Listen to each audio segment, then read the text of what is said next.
అనంతపురం జిల్లా కంబదూరు మండలంలోని రాంపురం గ్రామంలో రాత్రి కురిసిన అకాల వర్షానికి అరటి టమాటో పంటలు నేలకొరిగాయి. రాంపురం గ్రామానికి చెందిన రైతు మనోజ్ కు చెందిన టమాటో అరటి రాత్రి కురిసిన వర్షానికి కొట్టుకుపోయాయి. అరటి టమాటోకు 4 లక్షలు పెట్టుబడి పెట్టి సాగు చేసి నష్టపోయినట్లు రైతులు మనోజ్ ఆవేదన వ్యక్తం చేశాడు. ప్రభుత్వం మరియు స్థానిక ఎమ్మెల్యే తనను ఆదుకోవాలని రైతు మనోజ్ వేడుకున్నాడు. HNI news reporter Kambadur Hayat Khan. నా పేరు మనోజ్. నాది రాంపురం గ్రామం, కంబదూరు మండలం, కళ్యాణదుర్గం నియోజకవర్గం. నాకు 10 ఎకరాల పొలం ఉంది. 3 ఎకరాలు టమోటా వేసిన, 4 ఎకరాల అరటి పెట్టాను. రాత్రి కురిసిన అకాల వర్షానికి అరటి పంట చాలా నష్టపోయింది. టమాటా పంట కూడా నష్టపోయింది.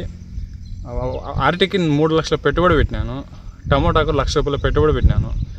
ఈ వర్షం వల్ల కొట్టుకొని చాలా నష్టం జరిగింది. ప్రభుత్వం కానీ స్థానిక ఎమ్మెల్యే సురేంద్రబాబు గారు కానీ నాకేదో సహాయం చేయాల్సిగా కోరుతున్నాను.